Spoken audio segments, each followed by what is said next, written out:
बार मदद मिल पाई, कितनी देर वो फायर ब्रिगेड पहुंच पाई, कितनी देर बाद पुलिस पहुंच पाई, क्या समय से सब मिल पाया मदद आप लोगों को?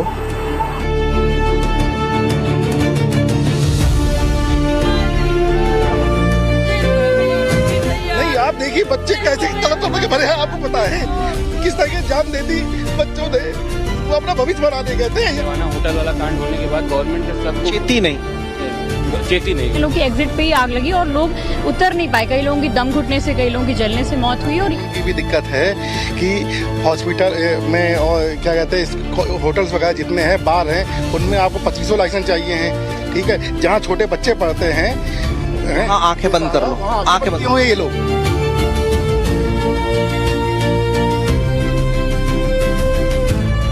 तो टीन के शेड्स हैं, आप अंदाज़ा लगा सकते हैं यहाँ पे फायर की एनओसी है या नहीं। मैं आपको ग्राउंड जीरो से रियलिटी चेक दिखा रहा हूँ। अगर भीड़ होती है तो इस रास्ते की चौड़ाई जो है 2.5 से 3 फीट की है। जो क्लेम किया जा रहा है कितना सुरक्षित है, ये तो एक जांच का विषय है।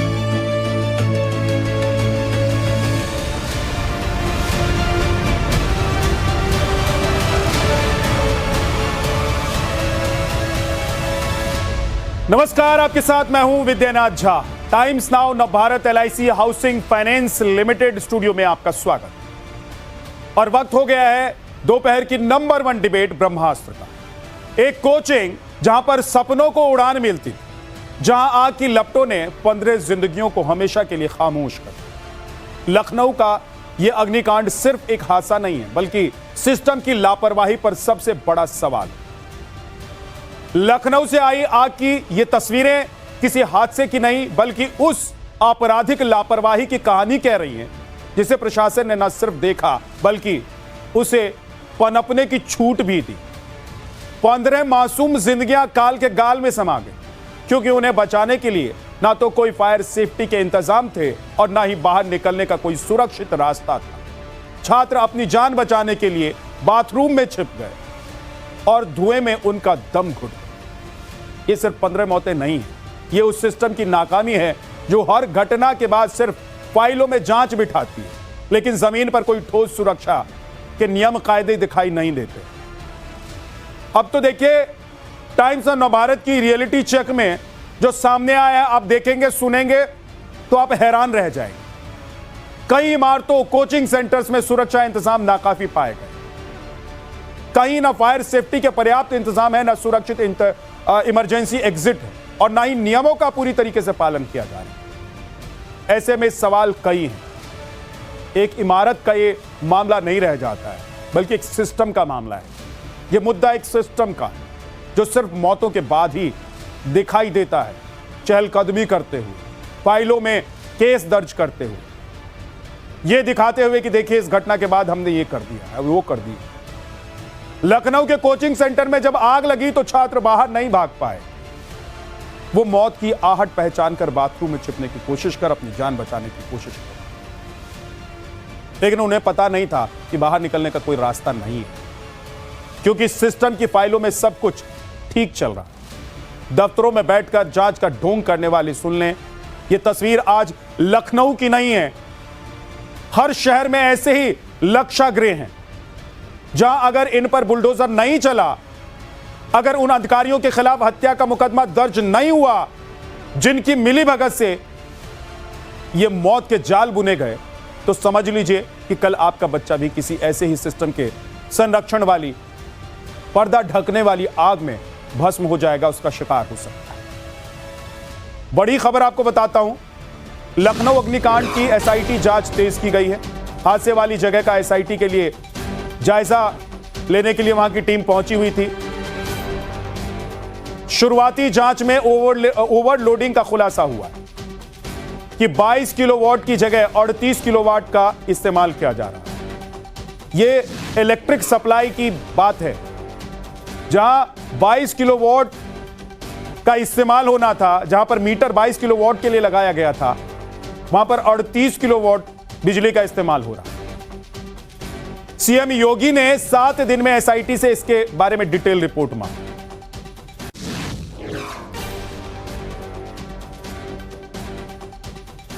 अब आप देखिए कि यह सब लापरवाही चल रही है, मतलब इतनी लापरवाही चल रही है हर चीज के लिए सिस्टम एक डिपार्टमेंट बना हुआ है और हर डिपार्टमेंट की जिम्मेदारी तय है। हर डिपार्टमेंट के लोगों को पता है कि उनको करना क्या है, लेकिन किसी को कुछ नहीं करना है। सबको पर्देदारी करनी है, सबको यह दिखाना है कि फाइलों में उनका सिस्टम एकदम दुरुस्त चल रहा है और सब कुछ एकदम मस्त चल रहा है, कहीं कोई दिक्कत नहीं है। और जब घटना होती है ना ऐसी, तो कहते हैं कि जांच कर रहे हैं। अरे क्या कर लेंगे जांच? आप 15 बच्चों की जिंदगियां लौटा देंगे और ये सब तो छोड़ दीजिए। ये पहली घटना है क्या देश में? पहली घटना नहीं है ये। हाल के दिनों में आपने देखा होगा दिल्ली, मुंबई, अलग अलग शहरों से ऐसी तस्वीरें हमने आपको दिखाई हैं, लेकिन उसके बावजूद कुछ नहीं होता है। क्यों नहीं होता है? कौन करेगा? अगर सिस्टम पहले से खराब है तो उसको दुरुस्त करने की जिम्मेदारी कोई उठाएगा कि नहीं उठाएगा? आज आपको मैं सबसे पहले उन परिवारों का दर्द सुनाना चाहता हूं जिनके अपने इस अग्निकांड में चले गए। इस अग्निकांड में जान गंवाने वाली ज्योति के भाई का दर्द सुनिए, जिनका गुस्सा सिस्टम पर फूट पड़ा। नहीं, आप देखिए बच्चे कैसे तरह के भरे हैं। आपको पता है किस तरह की जान दे दी बच्चों ने। वो अपना भविष्य बनाने गए थे, यहाँ ने भविष्य बर्बाद कर दिया बच्चों का। मेरी बहन थी वो। किस तरीके से मतलब दब उठ के कोई कल्पना नहीं कर सकता। कल्पना नहीं कर सकते। हर जगह आपने लगाम लगा रखी, हर चीज लगा, बच्चों के लिए कोई ख्याल नहीं है। स्कूल मनमानी चला रहा, कोचिंग सब बस केवल इन्हीं में मनमानी है, जहां से बच्चे कोई शुरुआत हो रही जीवन। होटल इंडस्ट्री और ये बात सब सेकेंडरी चीज है। वहां तो बाद में आदमी जाता है ना, वो तो अपनी इच्छा से जाता है। यहाँ तो मजबूरी जाना ही जाना है उसको, और वहां पे आप नहीं देखते हैं। सब आंखें बंद कर लेते हैं, सब इग्नोर कर देते हैं। मैं तो चाहूंगा भाई आइंदा से भगवान किसी परिवार से ऐसा जुर्म ना हो। ठीक है, बच्चा पढ़े ना पढ़े घर पे रख ले, लेकिन ऐसे अत्याचारों क्या ना भेजे। उस परिवार का दुख है, दर्द है, गुस्सा है, आक्रोश है, जो अपने परिवार के एक बच्चे का भविष्य बनाना चाहता है। उसको क्या पता था कि आग की लपटों में उसका भविष्य दफन हो जाए। अब आपको टाइम्स ऑफ नवभारत की वो रियलिटी दिखाता हूं, रिपोर्ट, जिससे साफ दिखेगा आपको कि देश भर में लखनऊ जैसे कितने लक्षागृह। नवभारत की टीम जब दिल्ली के लक्ष्मी नगर पहुंचती है तो हैरान करने वाले खुलासे होते हैं। ये वही दिल्ली है, देश की राजधानी, जहां हाल ही में आपने देखा था कि एक होटल में आग लगी। हालात ये है कि अधिकांश इमारतों में घुसने और निकलने के लिए केवल एक ही रास्ता है। संकरी सीढ़ियां हैं, एक दूसरे से सटी हुई इमारतें हैं, विज्ञापनों से ढकी हुई पूरी बिल्डिंग है। सुरक्षा को लेकर गंभीर सवाल खड़े हो रहे हैं, लेकिन देखने वाला कोई नहीं। कई जगहों पर इमारतों की बालकनियां तक इस तरह ढक दी गई हैं कि आपात स्थिति में उसका इस्तेमाल नहीं किया जा सकता। क्या होता है जब आग लगती है तो लोग कहां से भागते हैं? बालकनी से भागते हैं। बालकनी से उनको रेस्क्यू किया जाता है, खिड़की से रेस्क्यू किया जाता है, जो एग्जिट वे होता है उससे रेस्क्यू किया जाता है। लेकिन सबको ढक दिया है, सबको कॉमर्शियलाइज कर दिया। स्थानीय लोगों का यह लक्ष्मीनगर का कहना है कि लक्ष्मीनगर की लगभग 80% इमारतों की स्थिति कमोवेश ऐसी है। ऐसे में यदि कोई बड़ा हादसा हो जाता है तो लोगों के सुरक्षित बाहर निकलने के विकल्प बेहद खत्म हो जाते। देश की राजधानी दिल्ली में इस वक्त हम मौजूद हैं लक्ष्मी नगर में, जहां पर सीए की, मैनेजमेंट की, फाइनेंस की कोचिंग होती है और ये पूरा हब है। मेरे चारों तरफ कोचिंग सेंटर्स हैं, लेकिन आपको हम तस्वीर दिखाते हैं कि आखिर ये कोचिंग सेंटर चलाए कैसे जा रहे हैं। आने जाने के लिए केवल एक रास्ता होता है और कोचिंग सेंटर्स जो है वो पूरी तरह से पैक होते हैं। अब ये बिल्डिंग आप देखिए गौर से, हम आपको ये दिखाते हैं, ये 4 मंजिला जो बिल्डिंग है इसमें कोचिंग चलाए जा रहे हैं। कोई नीट की कोचिंग चला रहा है, कोई सीएस, कोई सीए की कोचिंग चला रहा है, आप देख सकते हैं। लेकिन इस बिल्डिंग की हम बाहर की तस्वीर हम आपको दिखा रहे हैं कि किस तरह से एडवर्टीजमेंट जो बोर्ड है वो चारों तरफ से कवर करके रखे हुए हैं। यहाँ तक कि बैल्कनी आप देखिए, मान लीजिए कोई हादसा हो जाता है और कोई यहाँ से भागना चाहता है तो सबसे पहले ये देखिए, ये पतली सी सीढ़ी, आप इस पे देखिए, ध्यान दीजिए कि ये पतली सी सीढ़ी है और यही एक रास्ता है ऊपर आने के लिए, ऊपर से निकलने के लिए और जाने के लिए। और ये ऊपर से पूरी तरह से पैक है, यानी कि आपको बालकनी का कोई हिस्सा नहीं नजर आ रहा होगा। बड़े बड़े बैनर, बड़े बड़े बोर्ड्स लगा दिए गए हैं और अमूमन यही हाल है हर तरफ। आप देखिए इधर भी यही हाल है, पूरी तरह से कवर है। आने जाने के लिए केवल एक रास्ता है। अब आप इस बिल्डिंग की हालत आपको हम दिखाते हैं कि 4 मंजिला ये इमारत है, लेकिन आसपास के लोगों का ये कहना है कि ये बिल्डिंग की हालत इतनी खराब हो चुकी है कि आप देखिए टूट रही है, जर्जर अवस्था में है। इस वक्त इस कोचिंग सेंटर के अंदर 200 से ज्यादा छात्र पढ़ाई कर रहे हैं और सुबह से लेकर रात तक यहाँ पे कोचिंग चलती रहती, यानी कि रात 10 बजे तक कोचिंग चलती। लेकिन आप इस बिल्डिंग की हालत देखिए, ये पूरी तरह से जर्जर हो चुका है। ये देश की राजधानी दिल्ली की तस्वीर आपको दिखाई है, मैंने ग्राउंड रिपोर्ट दिखाई है वहां। अभी और देश के बड़े बड़े शहरों की ग्राउंड रिपोर्ट आपको दिखाने वाला हूं। आप सोचेंगे कि देश में क्या चल रहा है। जब आप बात करेंगे लोगों से ना, तो लोग कहेंगे कि फिर क्या करें, क्या होगा, सब तो ऐसे ही चल रहा है ना कई सालों से। हर इमारत पर बुलडोजर चला देंगे क्या? अरे हर इमारत पर बुलडोजर नहीं चलाइए भाई, लेकिन हर इमारत को कम से कम इतना तो दुरुस्त कर दीजिए, हर ऐसी जगहों को ऐसा तो दुरुस्त कीजिए कि वहां जान ना जाए आपात और मुसीबत में। इसी पर आज बात करूंगा, आपको और भी बहुत सारी रिपोर्ट्स दिखाने वाला हूं। बहुत सारे सवाल हैं। लखनऊ में कोचिंग सेंटर में जो हुआ है उसके बाद देश भर के लोग सवाल पूछ रहे हैं, उन सवालों का जवाब भी लेंगे। नवीन जिंदल राजनीतिक विश्लेषक हमारे साथ हैं, विनय सिंह बिट्टू समाजवादी पार्टी के प्रवक्ता हमारे साथ हैं, डॉक्टर तरुण हैं हमारे साथ, कार्डियोलॉजिस्ट हैं, एचएस संचेती पूर्व चीफ टाउन प्लानर हैं, राजस्थान से हमारे साथ,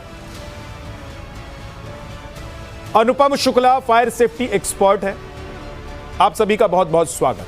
आप लोगों के पास मैं आऊंगा, लेकिन उससे पहले आप देखिए कि सवाल क्या है। सवाल यह है कि ऐसी असुरक्षित इमारतों का जाल क्यों बिछा हुआ है जहां हजारों लोगों की जिंदगियां असुरक्षित है। यह लापरवाही किसकी है, किसकी मनमानी है? ये आम जनता की जिंदगी को समझते क्या है भाई आप लोग? कोई वैल्यू नहीं होती है। जिए तो जिए, मरे तो मरे, सिस्टम फाइलों में दुरुस्त रहे। कहा जा सकता है ये नवीन जी कि ये सब तो बहुत पहले से चला आ रहा था। ये इमारतें जो बनी हैं, चाहे देश की राजधानी दिल्ली में बनी है, चाहे कहीं बाकी की जो तस्वीरें मैं दिखाने वाला हूं वहां की बनी है, ये कहा जा सकता है कि पहले की सरकारों ने, पहले के सिस्टम ने ये सब खड़ा किया हुआ है। क्या करें इसका? तो बस सवाल का जवाब यही है, चुप हो जाएं, बैठ जाएं, देखें, फिर अगली घटना के इंतजार करें। नवीन जी,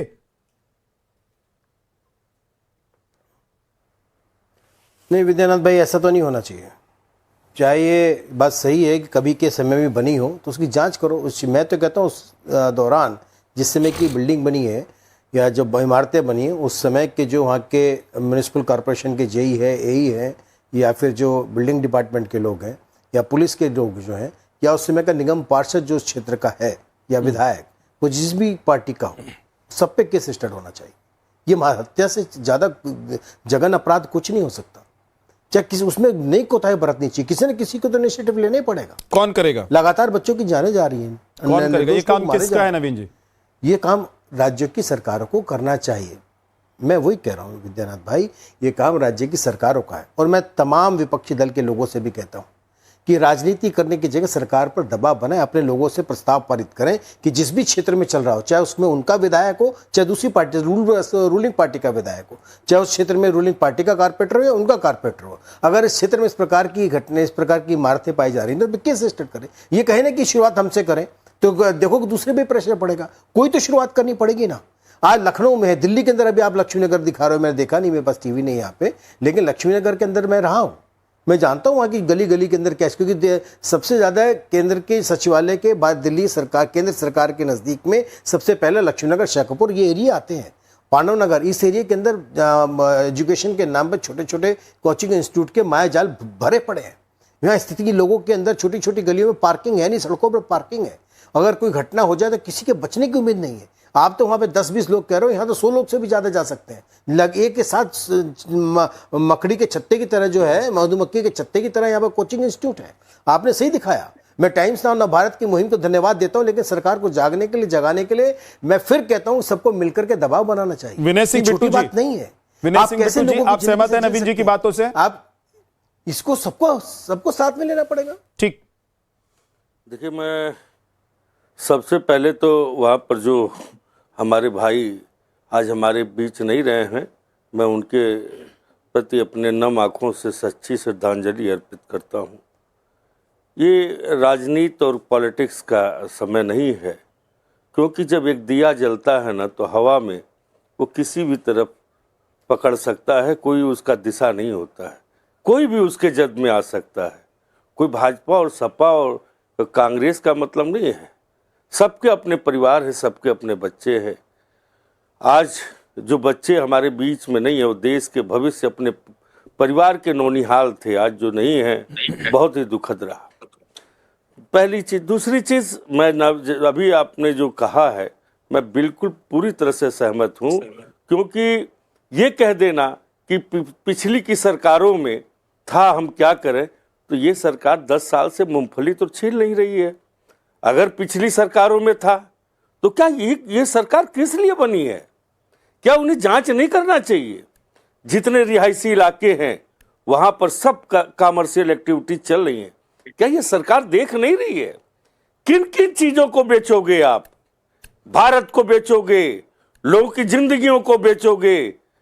ये चोर लोग हैं, जो भी हो, चाहे किसी के भी सरकार में हो, ये भ्रष्टाचारी है, ये दरिंदे लोग हैं। इस तरह का जो कृत्य है वो कतई क्षमा योग्य नहीं है। 2016 में निंदाएं हो गई हों जब तो अब विनय जी, जो नवीन जी कह रहे थे कि ये एक ऐसा विषय है जिस पर पक्ष विपक्ष सरकार विरोधी सबको मिलकर काम करना चाहिए, चाहे वो किसी का भी निगम पार्षद हो, म्युनिसिपैलिटी में कोई भी सत्ता में हो, सिस्टम में कोई भी गड़बड़ हो, उसको सबको निकालना चाहिए। कौन करेगा ये? मेरा सवाल ये है विनय जी। विद्या जी आप मुंह में डाल करके आप कुछ और बुलवाना चाहते हैं। मैंने कहा कि मैं एक ही चीज जानना चाहता हूं विनय जी, मैं मैंने कहा ना, ये पॉलिटिक्स का समय नहीं है, मैं पॉलिटिक्स का समय नहीं है। मैं पूछ पहले रहा हूं तो आप लोग अपनी मानसिकता को मैं पूछ रहा हूं बदलिए ना। मैं पूछ रहा हूं कौन करेगा? नवीन जिंदल कह रहे हैं कि सबको मिलकर करना चाहिए। विद्या भाई, कैसे होगा? छोटी सी बात। बिल्कुल करेगा, बिल्कुल सबको मिलकर करना होगा, बिल्कुल सबको मिल करके करना होगा। लेकिन जो वर्तमान में है उसका दायित्व तो ज्यादा बनता है, जो वर्तमान में है वो उसका दायित्व तो ज्यादा बनता है। बोलिए नवीन जी। करेक्ट।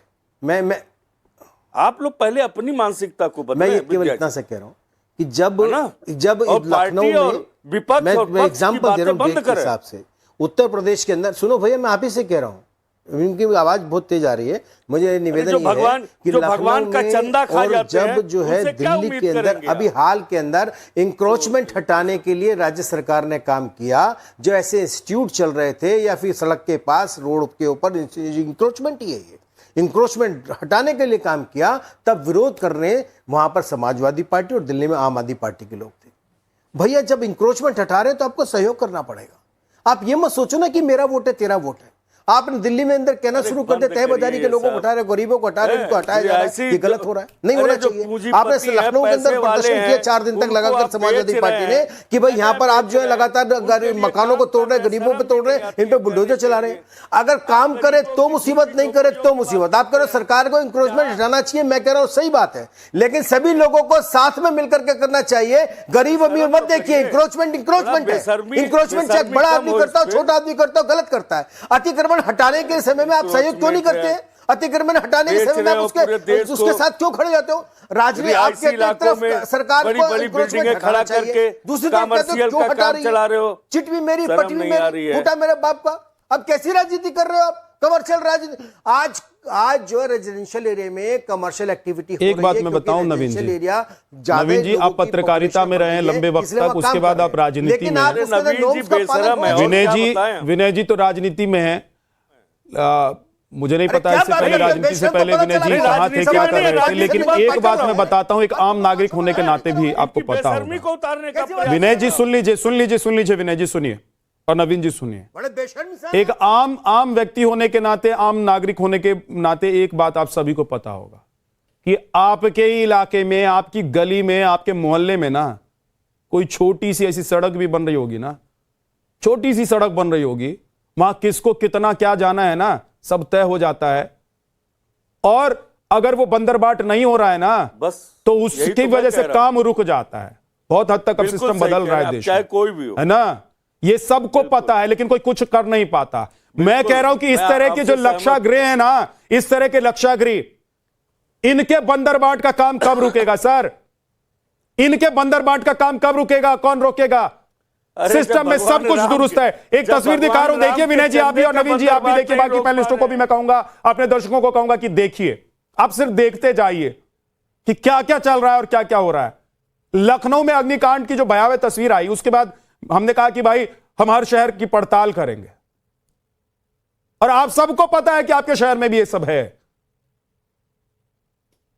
हमारी टीम जब पहुंचती है वाराणसी तो रियलिटी चेक में आप देखिए कि क्या होता है। हमारे जो रिपोर्टर हैं वो एक कोचिंग इंस्टीट्यूट के अंदर फायर सेफ्टी नॉर्म्स को देखने के लिए पहुंचे थे कि सब कुछ दुरुस्त है कि नहीं दुरुस्त है। क्या हुआ है जरा एक बार देखिए। लखनऊ के अलीगंज इलाके में जिस तरीके से एक कोचिंग इंस्टीट्यूट में आगजनी की घटना हुई, उसने हर किसी को हैरान कर दिया। इस घटना में 15 छात्रों की मौत हो गई, जबकि 6 से अधिक छात्र अभी भी अस्पतालों में जिंदगी और मौत से जूझ रहे हैं। लेकिन सवाल इस बात का है कि जिन कोचिंग इंस्टीट्यूट में हमारे जो छात्र हैं, हमारे बच्चे हैं, पढ़ने के लिए जाते हैं, वहां पर फायर सेफ्टी नॉर्म्स का कितना ख्याल रखा जाता है। और इसी बात की पड़ताल करने के लिए देखिए, इस वक्त हमारी मौजूदगी धर्मनगरी वाराणसी के एक कोचिंग इंस्टीट्यूट में है, और यहाँ पर हम पहुंचे हैं और ये देखने की कोशिश करेंगे, ये जानने की कोशिश करेंगे कि यहाँ पर फायर सेफ्टी जो नॉर्म्स हैं उसका कितना पालन किया जाता है। फिलहाल अगर हम आपको दिखाने की कोशिश करें तो ये कॉलेज, ये इस कोचिंग का मेन एंट्रेंस है, और यहीं से जो छात्र होते हैं वो अंदर की ओर जाते हैं। हम अंदर जाकर देखने की कोशिश करेंगे कि यहाँ पर सर क्या दिक्कत क्या हो गई। कोई दिक्कत नहीं सर, अलाउ है, मतलब फायर सेफ्टी नॉर्म्स सब चेक हो गया है। तो हम भी यही देखने के लिए आए हैं कि इसमें क्या क्या हो गया। दो बार बार थोड़ी, हम तो पहली बार आए हैं और तो कोई आया नहीं है। नहीं अंदर अलाउ अथॉरिटी नहीं अंदर जाने। अथॉरिटी क्या भाई आपको दिखाने में क्या, आप किसी बात को छिपा रहे हैं क्या? नहीं मैं क्यों छिपाऊंगा, सब कुछ छिपा रहे हो, दिखा दीजिए। इसमें कोई वैसी तो बात है नहीं भाई, इसमें कोई ऐसी तो बात है नहीं। अरे इधर तो हम आ रहे हैं, लेकिन आप तो ऐसा छिपा रहे हैं जैसे कोई कल सारे नॉर्म्स है ना, सब कुछ है सर, सब कुछ है। तो हमारे ऑन कैमरा दिखा दीजिए जरा। देश जानना चाहता है कि अगर एलन कोचिंग में कोई पढ़ने आता है तो यहाँ पर उसका बच्चा कितना महफूज है, कितना एकदम महसूस है। तो आप महफूज कैसे है, हम तो दिखा, अभी कल की चेकिंग हुई है, हम आपकी अथॉरिटी पर्सन से बात कर लेते हैं। 30% आप रोक रहे हैं तो इसका क्या मतलब समझा जाए? अभी आपसे बात किए 30% ना, क्या बात की, हमसे तो कोई बात नहीं किए हैं। और भी ऑन कैमरा जी बताइए। एक मिनट सर, एक मिनट बंद कीजिए, मैं बताता हूँ आपको। एक मिनट बंद कीजिए, कैमरा बंद बताइए। देखिए ऑन कैमरा ही सारी बातें हैं, क्योंकि ये बच्चों की सेफ्टी का मामला है। हमारे एंट्रेंस दूसरी तरफ से, ये हेड ऑफिस है, एंट्रेंस साइड में है और बैक एंट्री पीछे है। एक मिनट देखिए, ये आप देख रहे हैं, बाउंसर्स खड़े कर दिए जाते हैं, अंदर कोई जाकर देख नहीं सकता है। हाथापाई करेगा कोई बाहर खड़ा होके? मीडिया का क्या काम है? कुछ गड़बड़ है तो अंदर जाके देखे, और कोई सही है तो दिखा दे, लेकिन नहीं दिखाएंगे। दाल में काला है ना। लेकिन मैं ये कह रहा हूं, मीडिया को अंदर जाने से आप रोक सकते हैं, लेकिन प्रशासन की टीम पहुंचेगी तो रोक लेगा कोई? हिम्मत है? प्रशासन की टीम को पहुंचना चाहिए वाराणसी के इस इंस्टीट्यूट में, और हर जगह तो वीडियो रिकॉर्डिंग करते हैं आप। जरा इसका भी वीडियो रिकॉर्ड करके डाल के दिखाइए कि सारे नॉर्म्स को फॉलो करते हैं ये लोग कि नहीं करते हैं, और नहीं तो फिर इंतजार कीजिए आप। और क्या होता है इंतजार का नतीजा मैं आपको दिखाता हूं। ये लखनऊ वाले केस में कल घटना में लक्षागृह से सुरक्षित लवप्रीत बची है, और उसके दर्द को आप सुन लीजिए। उसने जो बयां किया उसको सुन लीजिए आप, आपकी रूहें कांप जाएंगी। सुनिए जरा एक बार। दलप्रीत, बस एक सवाल जानना था, कोई मदद मिली आप लोग? कितनी देर बाद मदद मिल पाई? कितनी देर बाद फायर ब्रिगेड पहुंच पाई? कितनी देर बाद पुलिस पहुंच पाई? क्या समय से सब मिल पाया मदद आप लोगों को? कोई मदद नहीं मिल पाई। फोन अच्छा, उस दौरान कुछ सीनियर्स भी आपके रहे होंगे, कुछ सीनियर्स भी रहे होंगे, वो क्या अंदर ही रहे? वो भी हमारे साथ ही थे, वो काम करके कर रहे थे, कोशिश की हमने की, उन्होंने कांच तोड़ने की कोशिश की। कितने देर बाद वहाँ फायर की टीम या पुलिस पहुंची थी? पता नहीं, आधे घंटे बाद शायद, मुझे कोई होश नहीं था उस टाइम। आधे घंटे बाद पुलिस पहुंची थी। अब सोचिए कि जिस इमारत में एक घटना घटी है, इस कोचिंग सेंटर में, अगर समय से बुलडोजर पहुंच गया होता तो पीछे की दीवार तोड़ करके लोग निकाल लिए गए होते। हाँ सर, बुलडोजर ऐसे चलता है, समय से वहां भी नहीं पहुंच। ठीक बात। लेकिन मैं ये कह रहा हूं कि अगर वहां पर प्लीज आप लोग इस पर राजनीति मत कीजिए, एक दूसरे पर मत काउंटर कीजिए सर। आज इसलिए नहीं है, अगर यहां पर फायर नॉर्म्स फॉलो किए गए होते ना तो आग लगने के साथ वहां पर इक्विपमेंट्स मौजूद होते और उस आग पर काबू पा लिया जाता। ये नौबत नहीं आती, ये नौबत आती ही नहीं। लेकिन कौन देखेगा? 2000 सब फाइल में चल रहा है ना। 2016 ऐसे अधिकारियों को, 2016 ऐसे विभाग में काम करने वालों को ना चुन चुन कर गिन गिन कर इनकी लिस्ट बनाइए ना भाई। क्यों नहीं बनाते हैं? इनकी लिस्ट बनाइए। कैसे करेंगे? ये जो मौत बांटते हैं, करेंगे आप इसको? एक चीज कैसे करेंगे सर? ये तो आप ही लोग बताएंगे। सरकार सत्ता आप लोगों के पास रही है। हाथ गर्म किए हुए कैसे बनाएंगे आप? सर सत्ता में तो आप लोग रहे हुए ना। सरकार में बैठे हुए लोग करा रहे हैं, उनके हाथ गर्म किए हुए हैं। एच.एस. संचेती जी, एच.एस. संचेती जी, छोड़ रहे हैं तो मानो जब कोई मार्केट, जब कोई कॉम्प्लेक्स, जब कोई शहर बसाया जाता है तो वहां पर हर एक व्यवस्था की जाती है। मैं मान के चलता हूं कि हमारे देश में सारे शहर वेल प्लान्ड नहीं है, लेकिन लखनऊ जैसे शहर, दिल्ली जैसे शहर, बड़े बड़े शहर, अभी मैं आपको देहरादून की भी तस्वीर दिखाने वाला हूं, ऐसे शहरों में भी अगर इस तरह की घटनाएं हों और आंख बंद करके सिस्टम बैठा रहे तो जिम्मेदार कौन है? बिल्कुल विद्या जी, आप सही कह रहे हैं कि लखनऊ कैपिटल सिटी है और कैपिटल सिटी में अगर इस तरह का हादसा होता है तो ये बड़ी बहुत ही दुखद घटना है। इसका मतलब है कि लापरवाही पूर्ण है। ये जिम्मेदारी आपकी लोकल बॉडीज की होती है। चलो राजनीति को तो इससे बहुत ज्यादा जोड़ने से कोई फायदा नहीं है, यू कैन डिस्कस, पर सबसे बड़ी चीज है कि इसकी जिम्मेदारी है लोकल बॉडीज की, चाहे अर्बन डेवलपमेंट अथॉरिटी हो चाहे म्युनिसिपल कॉरपोरेशन हो। इन दोनों संस्थाओं की बहुत बड़ी जिम्मेदारी होती है। आप ये देखिए कि लखनऊ का मास्टर प्लान बना हुआ है और योगी जी ने आने के बाद जितने यूपी में जितने टाउन्स है उनके मास्टर प्लान्स बनाए जा रहे हैं। मास्टर प्लान बनाने का मतलब है कि आपको उस शहर की सारी प्रक्रिया निभाते हुए, कैसा टाउन है, लखनऊ जैसे सब नहीं हो सकते हैं, तो हर टाउन की नेचर अलग होती है, उसकी प्लानिंग अलग होती है, उसके ग्राउंड कंडीशंस अलग होती है, उसकी रियलिटीज अलग होती है। ऐसी स्थिति में आप ये देखें कि लैंड यूजेज फिक्स होते हैं। लैंड यूजेज की जब बात आती है तो कॉमर्शियल एरियाज अलग होते हैं, रेजिडेंशियल एरियाज अलग होते हैं, इंस्टीट्यूशनल एरियाज अलग होते हैं, पार्क्स एंड ओपन स्पेसेज, नदी, नाले, तालाब, पहाड़, इन सबको बिल्कुल अच्छी तरह से मास्टर प्लान में डिफाइन किया जाता। इनको जोड़ा गया है लैंड यूज को। कॉमर्शियल लैंड यूज में जो बिल्डिंग आएगी वो कॉमर्शियल यूज होना चाहिए मास्टर प्लान में या जोनल प्लान में। उसके बाद नेक्स्ट स्टेज आती है बिल्डिंग सर एक बात बताइए शहर में, एच.एस. संचेती जी, देखिए मैं इस बात में कभी विश्वास नहीं करता हूं कि जो हो गया सो हो गया, छोड़ दीजिए।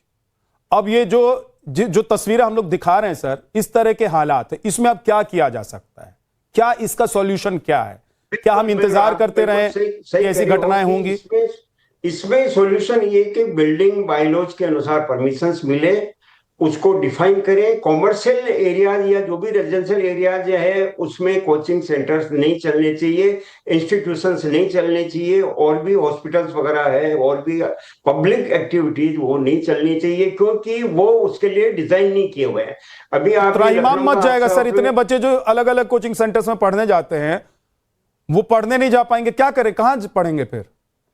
बिल्कुल, इसके लिए मैं बताऊं आपको कि राजस्थान में, मैं बताऊं एक सबसे बड़ी जयपुर कैपिटल में हाई कोर्ट के निर्देश के बाद जो है एक कोचिंग सेंटर पूरा हाउसिंग बोर्ड ने बनाया है, गवर्नमेंट की तरफ से बनाया है। बहुत बड़ा कोचिंग सेंटर है जिसमें कि सभी को लैंड अलॉट करके उसमें सारे प्लानिंग नॉर्म्स जितने भी हैं वो फॉलो किए जाएंगे। दूसरा ये है कि हाई कोर्ट के निर्देश के बाद मैं आपको जयपुर की कंडीशन बताऊं कि गोपालपुरा बाईपास है जो कि एक बहुत बड़ा जो है कोचिंग सेंटर है, जिसमें आपको कम से कम 1500 जो कोचिंग सेंटर चलते हैं वो लगभग रेजिडेंशियल एरियाज में चल रहे हैं। कोई कॉमर्शियल यूज नहीं है, कोई आपकी पार्किंग की व्यवस्था नहीं, कोई निकासी की व्यवस्था नहीं है, किसी तरह के नॉर्म्स फॉलो नहीं हुए जी। ऐसी स्थिति में आप अगर ये देखें कि स्ट्रिक्ट नॉर्म्स में ये होना चाहिए कि बिल्डिंग प्लान अप्रूव हो, उसमें सेटबैक्स हो, कितनी अलाउड है। ऐसा भी तो किया जा सकता है कि जो चीजें पहले से चल रही है उनको जाके चेक कीजिए, अगर वो नॉर्म्स को फॉलो नहीं कर रहे तो उनको बोलिए कि भाई फॉलो करना पड़ेगा मैं तुमको। तो आपको बता रहा हूँ कि नॉर्म्स में कोई बिल्डिंग 80 से 90% बिल्डिंग्स नॉर्म्स में है ही नहीं। ठीक फॉलो है। करना तो अलग बात रहेगी। जब आपकी बिल्डिंग से ही एक और इसी घटना से जुड़ी हुई एक और तस्वीर है और एक वाकया है। लखनऊ में जब ये अग्निकांड हुआ तो इसमें सुखमणि सिंह भी शिकार हो गए। उसके आग में घिरने के बाद अपने पिता प्रभुजोत सिंह को उन्होंने फोन किया। प्रभुजोत ने बताया है कि उनके बेटे ने फोन किया तब वो बहुत डरा हुआ था। वो बस इतना बोल पाया कि आग लग गई है पापा, बचा लीजिए पापा, और फिर चंद सेकंड में ही उसका फोन डिस्कनेक्ट हो गया। उसने यही बताया कि पापा आग लग गई है, मुझे आके बचा लीजिए। उसने बस मुझे फ़ोन किया था, बस पापा मुझे बचा लीजिए, आग लगी। उसके बाद उसका फ़ोन कट गया, या मुझे लगता है कि उसको ब्रीथिंग प्रॉब्लम होने लग गई या कुछ हो गया ऐसा कुछ, कि उसके बाद हम उसको कॉल करते रहे, उसने फ़ोन नहीं पिक किया। वो फ़ोन नहीं उठा पाया क्योंकि उसके बाद शायद वो आग की लपटों में, धुओं में और वहां के गुब्बार में ऐसा घिरा होगा, बेहोश हो गया होगा। उसको समझ में नहीं आया होगा कि क्या करना चाहिए। डॉक्टर तरुण कुमार हमारे साथ हैं। बहुत दुखद।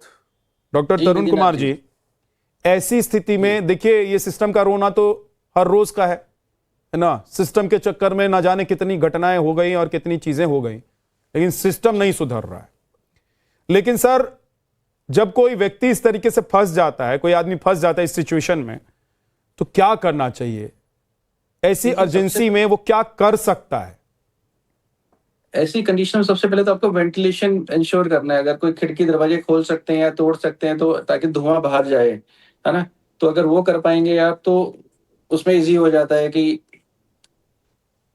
और कोशिश करें कि आप स्टेयर्स को यूज करें, लिफ्ट में यूज ना करें, और इमीडिएटली जितना भी होता है रैपिडली आप इवैक्यूएट होने की कोशिश करें, ओपन स्पेस में जाने की कोशिश करें, और जो भी आपका इमरजेंसी सिस्टम है उसको एक्टिवेट किया जाए ताकि इमरजेंसी टीम वहां आए, एक्टिवेट हो जाए। और जो लोग, जितने भी लोगों को आप निकाल सकते हैं इमीडिएटली उनको निकालना चाहिए। इनको इमीडिएट अटेंशन देने की जरूरत, एक ट्रायल्स की जरूरत होती है, इनको इमीडिएट अटेंशन की जरूरत है, उनको सेपरेट किया जाए। इनको इंजरी हुई उनको सेपरेट किया जाए और उनको एक सेफ जगह लेके जाया जाए। जितना वेंटिलेशन प्रोवाइड कर सकते हैं उतना सबसे ज्यादा जरूरी होता है। जो क्रिटिकल बर्न्स हैं उनको इमीडिएट इमरजेंसी केयर की जरूरत होती है। लेकिन आपको सबसे पहले वहाँ एम्बुलेंस आनी चाहिए, फायर सेफ्टी मेजर्स आने चाहिए, और आपको हमेशा ही ऐसे सिस्टम में कि कॉरिडोर्स बड़े हों, इमरजेंसी एग्जिट हो, और वहां आपको फायर के जो सिस्टम्स होते हैं, ट्रिगर सिस्टम होते हैं, वो एक्टिवेटेड हो, तभी आप टाइमली एक्ट कर पाएंगे। ठीक है सर, ये सब तो आप नॉर्म्स बता रहे हैं कि अगर सब कुछ ठीक रहा तो हम ऐसे करके बच सकते हैं, निकल सकते हैं। मेरा सवाल सर आपसे ये है कि ये सब नहीं है तो कोई ऐसी व्यवस्था इस तरह की जगहों पर होनी चाहिए कि अगर इस सिचुएशन में लोग फंसे तो उनको कम से कम अपनी जान बचाने के लिए हाथ पैर वो मार सकें। हाथ पैर नहीं, आपको जो एक फायर अलार्म सिस्टम होता है जिससे कि आप स्प्रिंकलिंग स्टार्ट हो जाती है। अगर थोड़ी बहुत फायर लगे, स्प्रिंकलिंग स्टार्ट हो जाती है, फायर ये सब व्यवस्था करनी पड़ेगी। अभी नई नई जो सोसाइटीज बनती हैं उनमें ये सब किया जाता है, तो इस तरह की जो जगह है वहां पर भी ये सब किया जाए। एक बार आपको देहरादून लेकर चलता हूं। देहरादून में हमारे सहयोगी पहुंचे और उन्होंने देखा कि भाई क्या बाकी शहरों की तरह यहां पर भी ऐसे ही चल रहा है कि नहीं चल रहा है। और देहरादून में एक कोचिंग सेंटर पर वो पहुंचे, उन्होंने क्या देखा आइए जरा देखते हैं।